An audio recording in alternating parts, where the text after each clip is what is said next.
Matriculation state board தானே syllabus. State மாநில அரசு கல்வி திட்டம் தான் மெட்ரிகுலேஷன் பள்ளிகள்ல இருக்கு. சிபிஎஸ்இல மட்டும்தான் இந்தி இருக்குது. சமச்சீர் கல்வி முறை எது? அதாவது ஒவ்வொரு கல்வியை அறிமுகப்படுத்தும் போதும் ஒரு எதிர்ப்பு மக்கள்கிட்ட இருந்திருக்கு. நவோதயா கல்வியை நம்ம எதிர்த்தும் தமிழ்நாட்டுக்குள்ள நுழையல.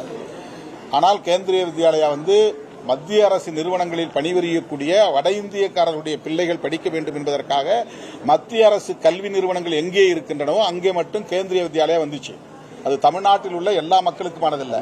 இப்ப ஆவடியில் இருக்கிறாங்க, போஸ்ட் ஆபீஸ்ல வேலை செய்யறாங்க, ரயில்வே ஸ்டேஷன்ல வேலை செய்யறாங்க, நார்த் இந்தியன்ஸ் இங்க வராங்க. இப்ப அவங்க பிள்ளைகள் இங்க படிக்கணும். அவங்க படிக்கிறதுக்கு இந்தி தேவைப்பட்டுச்சு. அதனால கேந்திரிய வித்யாலயாங்கிற ஒரு கல்வி திட்டத்தை கொண்டு வந்தாங்க. அது போன்ற கல்வி நிறுவனங்களை இப்ப நம்ம எதிர்க்கல.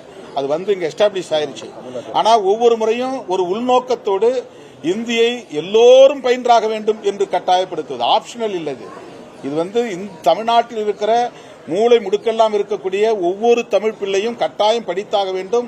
ஒரு 25 ஆண்டுகளுக்கு பின்னர் அல்லது 50 ஆண்டுகளுக்கு பின்னர் இவர்கள் அனைவருமே இந்தி பேசக்கூடியவர்களாகிவிட்டார்கள் என்ற நிலையை உருவாக்குவதுதான் அவருடைய நோக்கம்.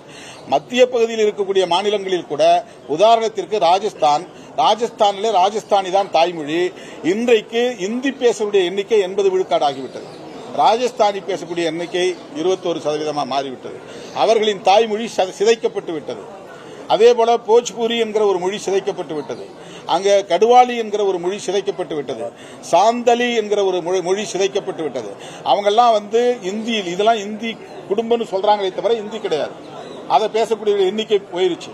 இன்னைக்கு அவங்க எல்லாமே இந்தி வாளாக்களாக மாறிவிட்டார்கள். தமிழர்களையும் இந்தி வாளாக்களாக மாற்றுவதுதான் அவர்களின் நோக்கம் என்பதால் அதை நாங்கள் சுட்டிக்காட்டுகிறோம், அதை எச்சரிக்கிறோம், கண்டிக்கிறோம்.